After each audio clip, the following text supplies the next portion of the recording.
Sudah berapa banyak foto yang di-save hari ini, Mas Ryan? Oh iya, buat di-share di OpenSea ya, seperti Mas Gozali ya, luar biasa.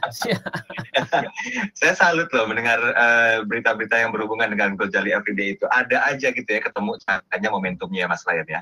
Iya, memang menjadi, ya bagus lah. Satu sisi ya, jadi pada bertanya-tanya NFT itu apa gitu ya, sampai kok betul. cuma selfie doang tapi harganya mahal ya, saya juga kayaknya mau selfie kan gitu ya jadinya ya. Makanya saya tadi tanya awal, udah banyak fotonya Mas Ryan. Oke Mas, biar kita bisa lebih mengkerucut nanti di ujung perbincangan kita kali ini, mungkin boleh disampaikan tentang apa dan bagaimana NFT itu sendiri, Mas Ryan? Ya, gampangnya kalau kita mau bahwa kalau kita itu punya sesuatu hasil karya digital ataupun suatu data dalam bentuk yang ada di internet, sebenarnya secara tidak sadar ketika kita bagikan di dunia online tuh data sudah tidak ada lagi yang namanya privacy. Kalau kita itu berusaha untuk memiliki suatu email yang rahasia sekalipun, ketika ini sudah pergi ke dunia maya, maka itu sudah tidak bisa disebut sebagai rahasia-rahasia banget karena gampang sekali terjadi kebocoran data. Nah, NFT itu sendiri sebenarnya adalah sebuah bagian.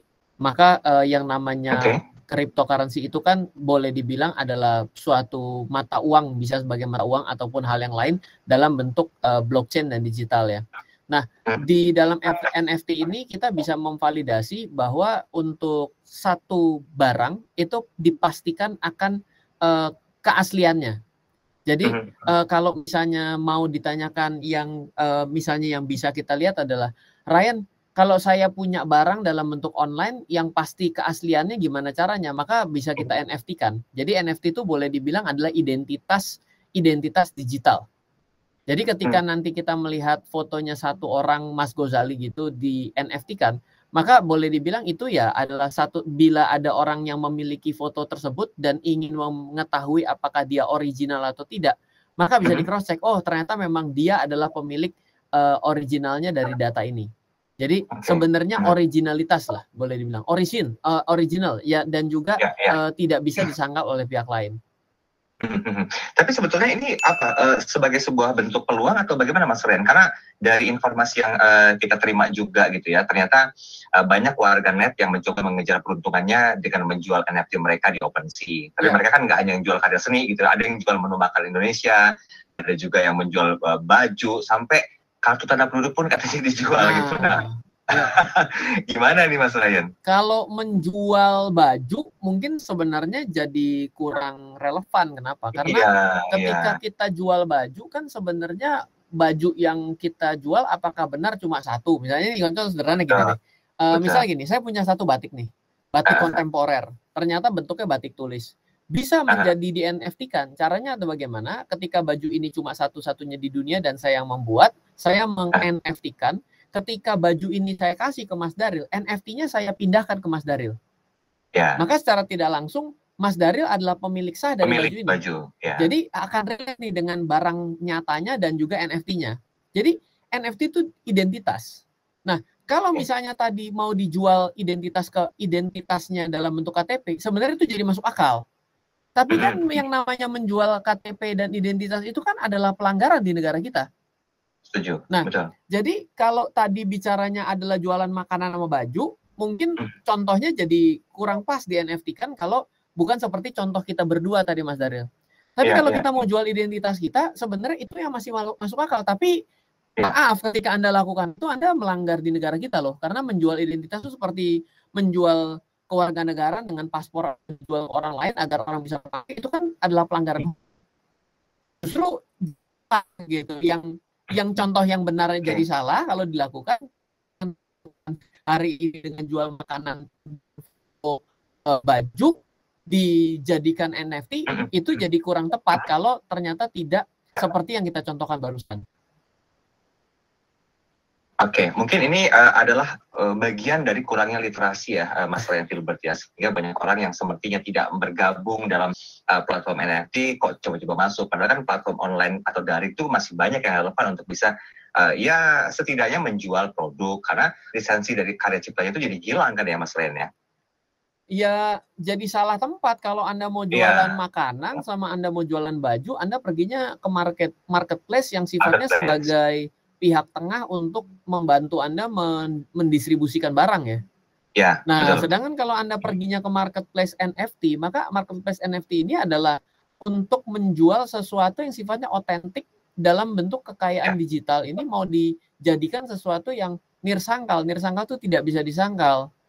Gitu. Jadi pemanfaatannya yang kurang pas gitu. Ya susah juga karena contoh dasarnya yang membuat ini menjadi heboh adalah foto selfie kan. Akhirnya orang bilang, loh kalau foto selfie kan tidak siapapun bisa melakukan gitu. Jadi sulit dijadikan contohnya gitu. Ya, oke. Nah, dari posisi yang atau penempatan yang kurang pas tadi, ini saya jadikan sebagai sebuah kata kunci ya, Mas Ren. Karena kalau tidak diberikan satu literasi yang mumpuni malam hari ini, otomatis akan banyak tuh ini sebuah hambatan bagi market Indonesia. Nah, gimana sebetulnya pemahaman tentang hal ini? Nanti jabarkan lebih detail ya, Mas, di sesi berikutnya, Mas Ren ya. Sobat Listener, Anda masih bersama kami dalam program Smart Market Insight bersama dengan Mas Ryan Filbert. Hari ini bahasannya memang lagi ngetren ya. Banyak orang yang berusaha untuk menjadi bagian dari NFT sendiri. Ternyata ini satu hal yang perlu dilakukan literasinya, karena ini bagian dari sebuah tanggung jawab juga ya Mas Ryan ya. Orang-orang yang mengerti itu tidak boleh terlalu begitu saja memasukkan apa yang tidak pada porsi atau tempatnya. Tadi Mas Ryan mengatakan kalau mau jualan dalam tanda petik ya kan sudah ada marketplace gitu loh. Jangan melakukan aktivitas-aktivitas yang tidak pada tempatnya. Tadi singkat mengenai NFT ini sudah disampaikan, tapi kita harus kembali lagi Mas Ryan, kalau melihat dari kebiasaan atau apa yang sudah terjadi di NFT sendiri, kan bagi beberapa orang tuh yang belum paham tentang literasi yang kurang mumpuni, mereka akan bilang, wah ini peluang baru nih, Gozali aja bisa dapat miliaran gitu, sampai-sampai disamperin sama orang-orang pajak untuk langsung bayar pajak. Tapi apakah ini sejatinya memang sebuah hambatan market Indonesia, Mas? Jika memang literasinya dirasa masih kurang maksimal. Pendapatnya Mas Ryan Filbert bagaimana? Ya, jadi kalau kita bicara mengenai khususnya pada NFT sendiri gitu ya. Jadi kita mestinya untuk mengembalikan bahwa NFT ini adalah ketika kita memiliki sesuatu yang original dan kita nilai ini bisa menjadi suatu koleksi bagi orang lain. Ataupun memang bisa orang memang merasa bahwa kalau melihat ini cuma satu-satunya menjadi sesuatu hal yang sangat bernilai, maka barang digital tersebut bisa kita NFT-kan. Nah, yang dijadikan catatan itu adalah penilaian ini menjadi sesuatu yang masih sangat luas sekali, sangat luas kan gitu ya. Nah, kita akan coba gini Mas Daryl. Contoh ya, sebenarnya yang paling mungkin itu untuk di NFT-kan itu sebenarnya adalah surat tanah. Oh. Coba kita logika sederhana gini. Selama ini kalau kita pergi ke BPN, maka kan adalah cara untuk mengetahui bahwa sertifikat tanah ini tidak ada suatu overlappingnya atau sengketanya. Maka kita menanyakan kepada BPN, hey BPN, apakah ini menjadi sesuatu yang sah? Berarti kan waktu kita bawa itu kan kita ingin sekali nirsangkal dong. Tidak ingin ada yang menyangkal. Betul, betul. Nah sekarang kalau kita bisa membuatkan surat tanah ini menjadi blockchain, dan dengan gampang bila saya punya satu blok di ujung kanan sana dengan koordinat ini, koordinat itu kan nggak bisa dong, kalau koordinat nggak mungkin bisa bergeser gitu. Nah, betul. Itu makanya kita bisa NFT-kan bahwa titik koordinat itu punya kita. Dan dengan gampang semua orang ketika kita mau jual atau kita pindahkan kepemilikannya, itu tidak akan susah untuk mencari keabsahannya. Jadi sebenarnya utilisasinya itu dalam lingkup yang lebih serius, bukan hanya bicara selfie. Itu sesuatu yang worth untuk kita pertimbangkan loh. Jadi jauh lebih efisien, menjadi jauh lebih cepat, secara penyimpanan untuk akses data tersebut menjadi lebih mudah. Itu sebenarnya bisa sampai sejauh itu. Gitu, bukan masalah baju masuk ke OpenSea ataupun yang namanya itu baju makanan lalu juga foto selfie itu masih terlalu sesuatu yang nilainya itu subjektif sekali. Ayo coba sekarang saya mau tanya, apakah saya kasih fotonya Mas Gozali ini Mas Daryl mau yang mahal, tapi bukan sesuatu yang collectible items yang hanya dipahami oleh segelintir orang ya. Betul. Ya kan? Artificial Jadi, ya soalnya ya.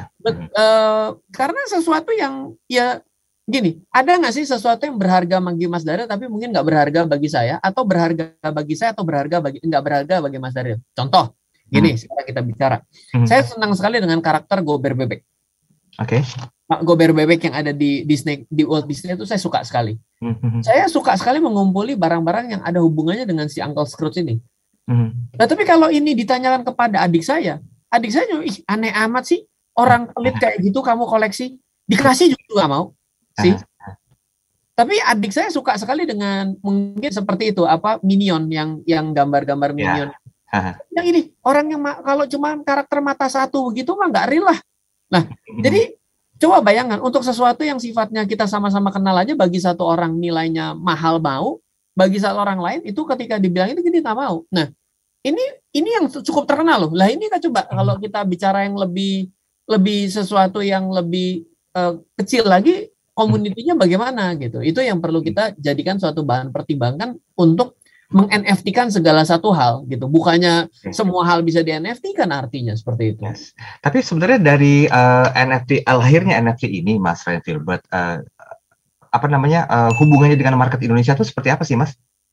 Nah, kalau kita mau bawa ke market Indonesia ini, sebenarnya NFT itu yang mungkin akan lebih banyak bisa pakai itu adalah orang-orang yang menciptakan sesuatu karya seni kreatif digital.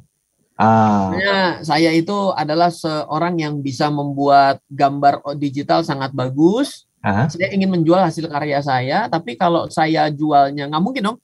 Saya posting di Twitter gitu, suatu hasil karya saya begitu bagus, di screenshot sama orang, dia yang jual. Ya, betul. Berarti kan jadi tidak ada hal yang otentik di sini, dan bisa saja dia mengakui bahwa itu punya dia. Kalau kita sebagai orang yang berada di dalam hal yang menjadi senimannya, itu berarti dia akan merasa sangat tertolong dengan adanya NFT. Yes. Dan membuat ada nilainya lebih karena kita adalah pemilik pertamanya, dan ini adalah barang bukti bahwa saya adalah pemiliknya. Gitu. Oke, berarti sebetulnya poin pentingnya dari NFT ini dan penggunaan yang tepat adalah menjamin privasi dan juga keaslian serta otentik dari data yang kita punya itu ya, Mas Ryan ya. Betul. Oke. Itu yang paling penting gitu. Kalau kita pakainya ke makanan gitu, ya kan makanan kan sesuatu yang bukan long lasting ya. Gitu loh. Dan kalau jualan di situ gimana cara delivernya juga. Dilihatin aja kan jadi gambar karya seni makanan, betul. Tapi gambar karya seni makanan seperti apa gitu. Iya. Kalau untuk bicara masalah prospeknya sendiri, Mas Ryan Filbert, NFT ini apakah memang ke depannya, ini mungkin lepas dari prediksi yang akan Mas Ryan sampaikan ya, apakah ke depannya NFT juga bisa menjadi sebuah bentuk bagian dari keluarga besar marketplace dalam konteks tertentu seperti surat tanah untuk melegalkan atau membuat satu bentuk testimoni pembuktian tentang keaslian dari surat tanah atau bagaimana? Kalau itu government punya kuasa ya. Artinya kalau governmentnya tidak mengakui blockchain dan mau mengkonversikan surat tanah itu gitu ya, susah. Tapi mungkin swasta akan pakai. Misalnya untuk satuan unit rumah susun sekarang akan di NFT-kan per unit. Itu menjadi lebih masuk akal, sehingga dia bisa bilang, oh jangan khawatir, kamu kalau satuan rumah ini lebih gampang untuk pindah tangankan. Atau seperti di negara bagian mana dari Amerika itu untuk election presiden pada waktu kemarin itu menggunakan sistem blockchain dan NFT loh. Jadi saya ini kan sebenarnya otentik dong, nirsangkal dong. Berarti kan saya ini kan identitas dong. Berarti setiap suara yang saya vote itu kan berarti adalah identitas saya kepada suara kan. Berarti kan itu bisa menjadi alat bantu juga untuk sampai sejauh itu gitu. Jadi dalam kaidah yang serius itu sebenarnya banyak bisa dipakai. Dalam kaidah sifatnya collectible items yang benar-benar collectible gitu, itu juga bisa dipakai. Misal gini, saya bilang saya mencetak 100 biji batik seperti batik ini tapi hanya 100 biji. Orang akan tanya, loh kalau saya tahu 100 biji, kalau 101 gimana? Oh jangan khawatir, satu baju, satu NFT. Jadi 100 kan? Gitu. Jadi bisa disaksikan. Nah, hal seperti itu mungkin swasta bisa pakai. Tapi kalau sifatnya sebagai surat tanah, mungkin swasta nggak bisa, harus peran serta pemerintah. Lagi-lagi terbentur dengan birokrasi ya, Mas Ryan ya? Ya mau sampai ke sana nggak gitu? Itu bukan anak kita sebenarnya hari ini. Bukan kita. Tapi perlu diwaspadai juga Mas Rian, karena mengingat begini, ini kan kalau bagi sebagian orang merupakan sebagai sebuah peluang, otomatis kan marketnya juga akan terbuka ke depan gitu ya. Sekarang aja mungkin masih terbatas, hanya beberapa orang yang literasinya masih dirasa kurang maksimal. Nah, pertanyaan yang berikut singkat saja Mas Rian. Siapa kira-kira yang wajib untuk bisa memaksimalkan NFT ini sebagai sebuah peluang, Mas Rian? Oh, kalau kita ambil dari skup yang paling kecil dari diri kita sendiri bisa. Oke. Ya, pertama begini, kita mau suka atau tidak ya, sebenarnya dengan era digitalisasi, orang itu sekarang ngobrol via Zoom ini adalah suatu hal yang standar gitu. Sebenarnya alasan Mark Zuckerberg dengan join kepada Metaverse gitu ya, dan dia mengubah nama company-nya menjadi Meta, sebenarnya ini adalah satu hal yang menyatakan bahwa dunia maya itu nanti akan ada kehidupan di dunia maya. Nah, jadi sebenarnya ketika kita sudah mulai melihat seperti itu, dengan kita berpikir bahwa dunia maya ini menjadi sesuatu yang akan menjadi masa depannya, kita sebenarnya harus mulai belajar. Nah, kalau pada akhirnya Anda mulai tiba-tiba membeli tanah digital sih, saya nggak ke arah sana sih arahnya ya. Itu kan NFT juga sebenarnya, tapi itu masih terlalu jauh lah. Tapi jangan resisten gitu, jangan artinya wah tidak. Pokoknya saya kalau didengar itu saya langsung belok kanan. Begitu dengar itu saya langsung belok kiri. Nanti terlalu jauh mengejar ketertinggalan. Pokoknya oh di 10-15 tahun yang lalu kita nggak kenal WhatsApp loh. Di 10-15 tahun lalu kita nggak kenal Zoom loh. Tapi hari ini benar-benar seperti hal yang sudah menjadi nafas kehidupan kita. Oke, baik. Ngomongin masalah NFT, banyak orang yang juga mungkin ingin tahu apa sih keuntungan yang bisa didapatkan kalau kita menjadi bagian dari NFT, Mas Ryan? Ya, dari dua sisi ya. Kalau kita adalah orang yang menjadi kolektor gitu, ketika kita ingin mencari koleksi yang sifatnya otentik dan original gitu ya, maka sebenarnya kan dengan membeli NFT itu kita jadi lebih yakin bahwa barang ini adalah benar-benar punya kita. Jadi mungkin akan sulit sekali untuk orang itu bisa paham bahwa sebenarnya yang namanya blockchain itu ya, ketika kita memiliki suatu transaksi di blockchain itu, data kita tidak bisa dihapus, tidak bisa diedit, dan juga tidak akan pernah menjadi expired. Misalnya saya melakukan transaksi itu 10 tahun yang lalu, berarti akan tidak terlihat, itu tetap terlihat. Jadi sebenarnya ketika keuntungannya menjadi seorang kolektor di sini, membeli NFT yang memang sesuai dengan kita punya keinginan gitu ya, maka ya kita jadi bisa memiliki barang itu ya sepanjang segala masa. Karena tidak perlu hanya tunggu satu server saja. Misalnya ya, pernah nggak Anda pernah punya email, tiba-tiba begitu Anda buka lagi, email Anda sudah hilang semua.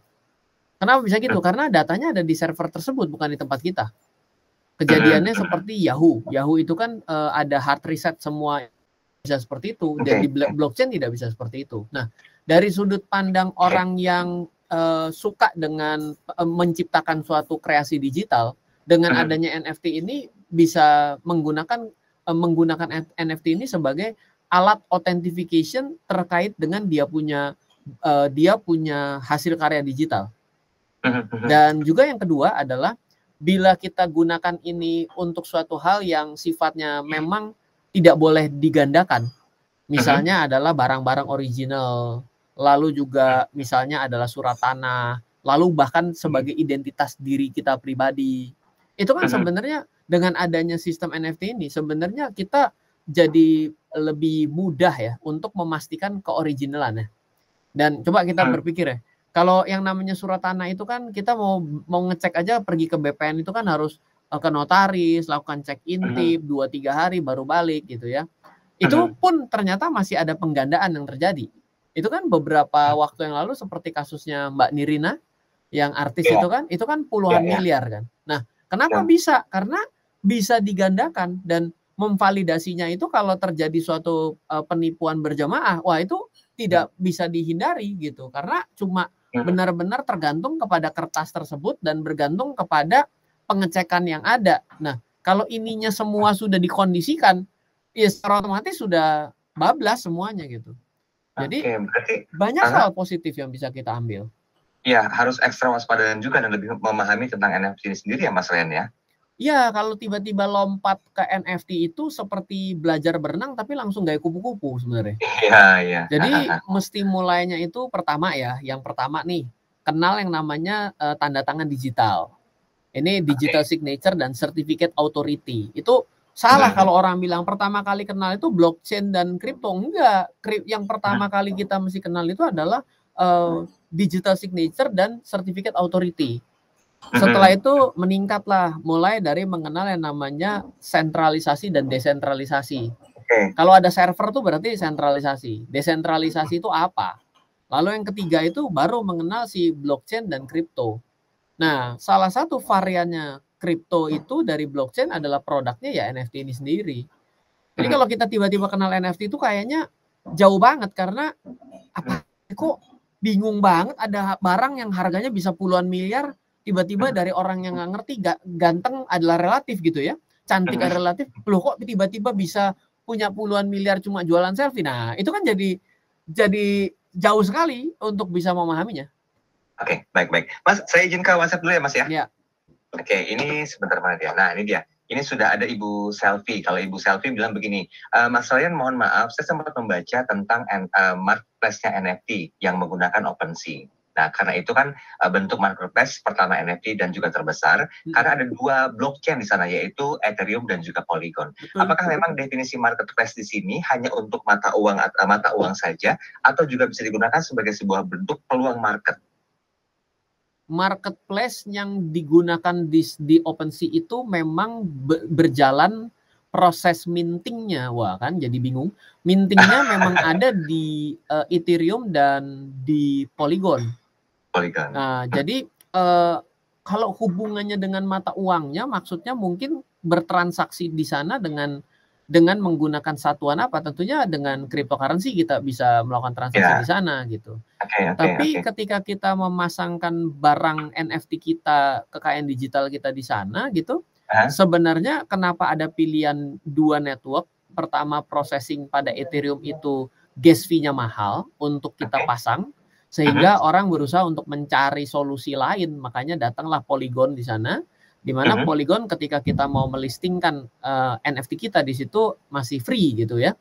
Nah, tapi itu nanti tetap akan ada costingnya yang akan kita rasakan gitu. Memang ya gimana? Saya kurang jelas menangkapnya itu. Apakah maksudnya harus bisa pakai menggunakan rupiah nggak transaksinya? Nggak bisa, karena kalau sudah di blockchain secara otomatis currency yang dimaksudnya itu adalah kripto-kripto yang ada itu.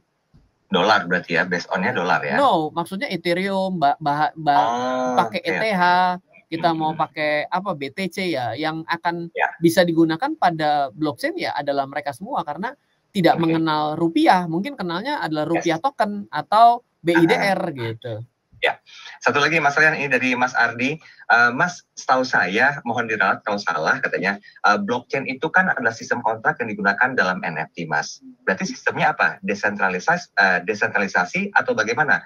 Karena kan kalau desentralisasi itu berarti sangat aman dari kebocoran data karena ribuan komputernya kan letaknya berbeda-beda tapi saling terhubung. Nah, bagaimana menjamin keamanan datanya, Mas? Karena mengingat saling terhubungnya itu.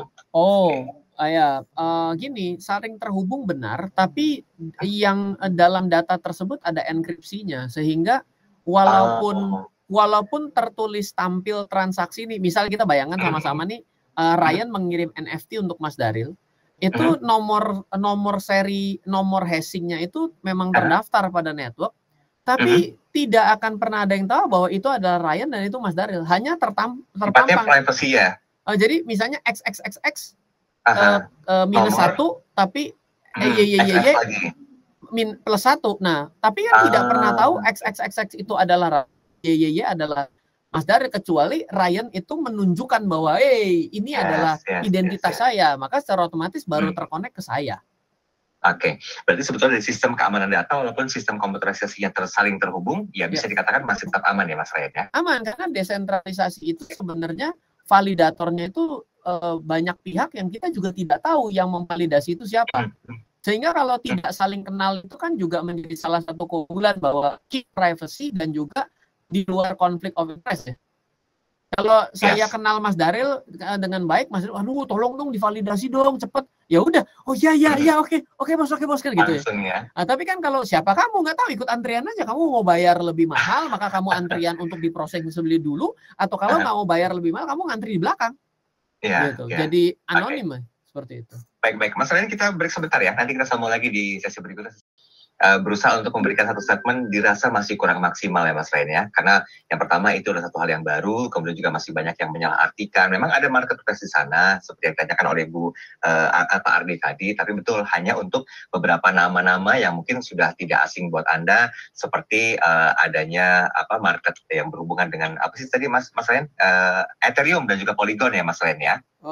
Mungkin saya luruskan sedikit. Jadi sebenarnya pada OpenSea ini kita bisa sama-sama buka. Di situ tuh banyak sekali hal-hal yang sifatnya collectible items, lebih banyak pada gambar ya, yang collectible items. Mungkin Anda akan bilang begini lah, kalau gambar kayak begini doang, saya bisa dapat dong di Google. Iya betul, tapi itu dikoleksi tapi tidak ada sesuatu yang menjadikan bahwa gambar itu benar-benar milik Anda, ada sertifikatnya gitu. Jadi bentuk serah terima secara resminya itu kelihatan gitu ya, otentifikasinya ya. Di blockchain. Ya. Proses untuk masuk dan mendaftarkan itu menjadi punya sertifikat boleh pilih mau lewat Ethereum atau lewat Polygon Network. Gitu. Itu ya definisi marketplace di NFT ya. Betul. Oke, Mas, kita ke WhatsApp dulu Mas. Ya. Ini dari mana nih? Sebenarnya ada Ibu siapa sih tadi? Saya pilih lagi. Oh, Mbak Widya. Jadi gimana Mas? Boleh nggak disampaikan skenario-nya seperti apa ketika mungkin NFT kita dibeli sama orang? Dibeli orang. Dibeli orang itu ya ibaratnya Anda mau jual berapa sih kekayaan intelektual Anda, fotografi Anda, gambar Anda mau jual berapa ya? Tinggal yang mau beli mau bayar nggak dengan bukan? Ketika sudah saya beli ya udah berarti berpindah tangan ke dia deh gitu. Setelah pindah tangan ke dia ya terserah dia mau jual lagi atau dijadikan koleksi sehingga dibanggakan kepada teman-temannya bahwa karya digital itu sekarang adalah punya dia. Jadi kembali ditanyakan sama Bu Widya, berarti transaksinya dalam Bitcoin atau bagaimana Pak Mas Ryan? Kalau di OpenSea umumnya menggunakan Ethereum ya, ETH ya. ETH, iya. Seperti itu. Anda mau angka berapa? 0,001 ETH ya sudah. Nanti kalau ada yang mau beli ya dia pencet beli, terjadi serah terima Ethereum-nya ke Anda. Oke, baik. Satu lagi nih, ini ngomongin satu hal yang baru, banyak komentar yang masuk nih. Kalau Mas ini bilang begini katanya, boleh juga tuh Mas Ryan, buat saya sih adalah sebuah peluang baru. Tapi saya masih berpikir kira-kira apa bentuk originalitas yang saya punya ya. Nggak kepengen niru jejaknya Ghazali Effect Everyday, tapi harus berpikir kalau punya satu bentuk hal yang berhubungan dengan keaslian, why not kita masukin ke NFT. Step by stepnya bagaimana Mas Ryan? Boleh nggak disampaikan kira-kira? Dan ini informasi juga buat para masyarakat Indonesia yang juga ingin mempunyai kesempatan melakukan satu bentuk autentifikasi di NFT. Oke. Pertama misalnya Anda jago sekali bikin animasi. Bikin video pendek lah karena paling besar kan 100 mega di OpenSea. Ya sudah, nanti Anda jual seriesnya di sana. Ya, seriesnya orang bisa tonton, tapi kalau memang ingin menjadi pemilik sah dari series tersebut, ya ditawarkan kepada pihak lain. Nanti tinggal di setup berapa harganya. Kan bisa seperti itu. Yang kedua, mungkin kita suka sekali untuk fotografi. Wah, saya suka sekali untuk foto. Saya akan cari foto yang raw atau filenya benar-benar besar ya, artinya detail sekali dengan pixel yang tinggi ya kan, DPI-nya bagus ya kan, udah bagus sekali dipasarkan di sana. Itu juga bisa sebenarnya.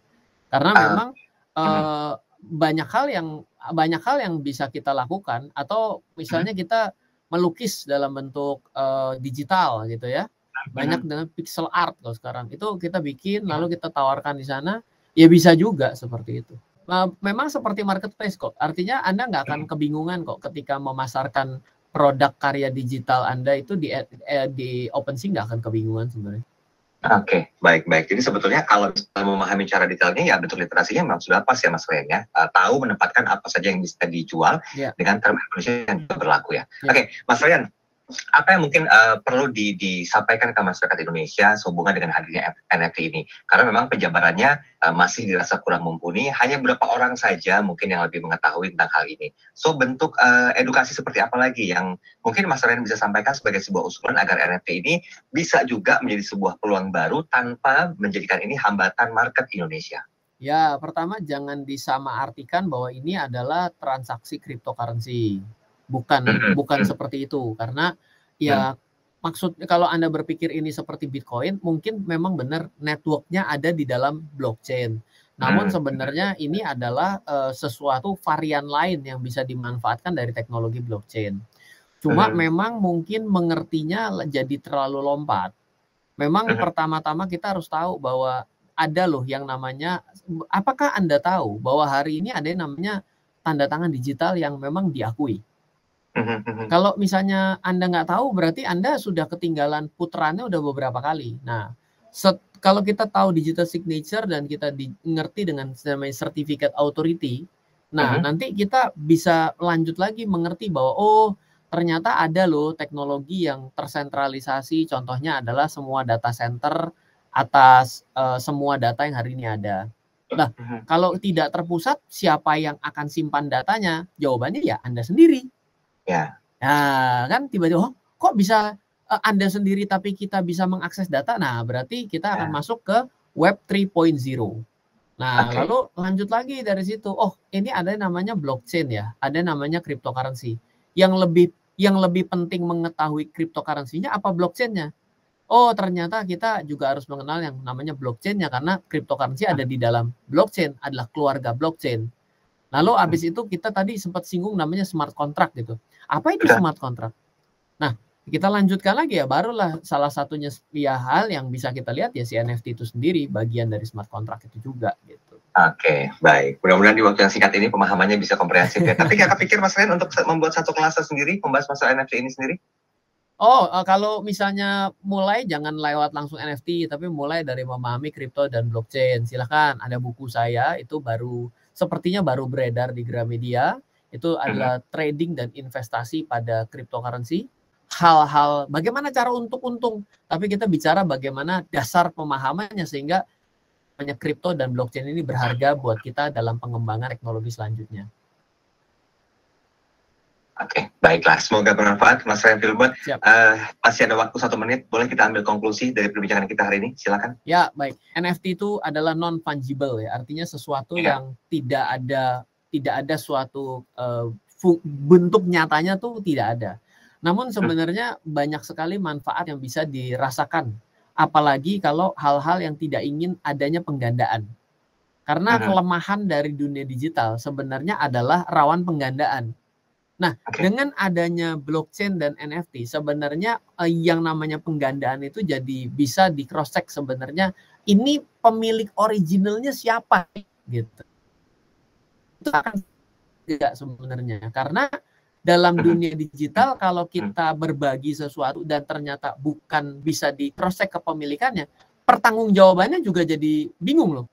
Enggak, saya nggak pernah kirim data itu bukan punya saya. Nah, itu kan menjadi sesuatu hal yang menjadi kelemahan hari ini dalam dunia digital. Itu sebenarnya NFT itu mau menyelesaikan masalah itu. Seperti itu. Oke. Baik. Jadi di satu sisi, Mas Ryan Filbert lebih setuju mana? Sebagai sebuah peluang atau hambatan market? Peluang. Menjadi hambatan karena yang pakai nggak ngerti. Moga-moga 1 jam ini cukup memberikan edukasi singkat ya. Halo, terima kasih sudah menyaksikan video di RF Channel on YouTube. RF Channel adalah channel edukasi untuk kita secara bersama-sama belajar dan mendapatkan aktualisasi mengenai investasi, keuangan, dan bisnis bersama saya, Ryan Filbert, dan tim. Add nomor WhatsApp saya di 0895 07 08 0789 0895 07 08 0789. Download aplikasi MyRF di Android atau iOS untuk mendapatkan artikel dan tema-tema khusus mengenai edukasi investasi, keuangan, dan bisnis pada aplikasi MyRF sekarang juga. Setiap bulan, saya bersama dengan tim memiliki kelas mulai dari belajar trading dengan analisa teknikal yang strateginya bisa Anda terapkan pada seluruh market, mulai dari saham, forex, hingga cryptocurrency, atau kelas investasi saham bernama Fundamental Camp. Untuk mengetahui kelas lainnya dan bertanya mengenai kelas, hubungi tim sekarang juga di 0852 882 6187. Sekali lagi, 0852 882 6187. Semoga terus bermanfaat. Dari saya Ryan Filbert, salam investasi untuk Indonesia.